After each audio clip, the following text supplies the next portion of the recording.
Hello friends, welcome to moments and modes. কাল ছিল আমার মেজো দিদি আর জামাইবাবুর 6th ইয়ার অ্যানিভার্সারি।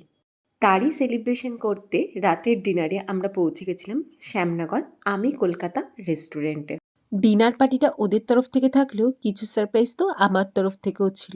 আমি নিয়ে গেছিলাম ওদের জন্য দুটো মালা, রজনীগন্ধার মালা পাইনি তাই এই জোগাড়ু, আর তার সাথে নিয়ে গেছিলাম একটা ছোট্ট কেক। আর এখানে মা কাকিমারা সবাই মিলে উলু দিচ্ছিল, আর ওরা প্রচণ্ড দুজনে লজ্জা পাচ্ছিল। একটা রেস্টুরেন্টে বসে আমাদের এই হারকাতটা সত্যিই ভীষণ লজ্জাকর ছিল। জীবনের এই ছোট্ট ছোট্ট মুহূর্তগুলোকে ক্যামেরা বন্দি করে সোশ্যাল মিডিয়াতে ছেড়ে রাখার জন্যই আমার এই channel. Happy anniversary. Happy anniversary. ও আবার হ্যাপি অ্যানিভার্সারি বলে কি তারপর ওপর দিয়ে এসে কাছ থেকে একটু খাওয়াটা কোথায় যাবে? প্রত্যেক দিন বাড়িতে হয়তো আমরা অনেক ভালো ভালো খাবার খাই, কিন্তু সবাই মিলে একসাথে বসে যদি ডাল ভাত খাওয়া যায় তার আনন্দ কিন্তু একদম অন্যরকম। একদম ওই যে কথা আছে না, এ স্বাদের ভাগ হবে না, ঠিক সেই রকম। এরপর চলে এসেছিল আমাদেরও ডিনারের পালা। প্রথমে পোগোর জন্য নেওয়া হয়েছিল একটা মিক্স চাউমিন। বিকজ কালকে সোমবার ছিল তাই স্টার্টারে ভেজ ননভেজ সবটাই ছিল।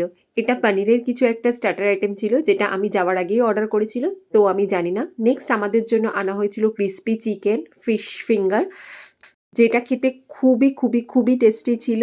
আর তারপরে আমি একটা টেংরি লসুনি কাবাব আরও এক প্লেট মনে হয় ফিশ ফিঙ্গার অর্ডার করা হয়েছিল। আর মেন কোর্সে কালকে সবাই সবাদের নিজেদের মতন অর্ডার করেছিল। সেখানে পোলাও, মিক্সড ফ্রাইড রাইস, আমি যেমন নিয়েছিলাম egg chicken fried rice with mutton. কিন্তু যেহেতু অনেকটাই লেট হয়ে গেছিলো আর খিদেও পেয়ে গেছিলো সবার, তাই কিন্তু ডিনারের প্রত্যেকটা আইটেমের ক্লিপিংস আমি নিতে একদম ভুলে গেছিলাম। আর এটাই সেই লোভনীয় চিকেন ট্যাংরি লসুনি কাবাব, যেটা খেতে অসম ছিল। আর আমরা বাঙালি, পেট পুজো আর আড্ডা পেলে সেখানে আর কোনো কিছুর দরকার পড়ে না। সবাই মিলে প্রচণ্ড হাসাহাসি মজা করে দিনটা কাটালাম। দিন শেষে ভালো খাওয়া দাওয়া আর মন মাতানো আনন্দ, এটুকুই তো প্রাপ্তি। আর কি চাই জীবনে।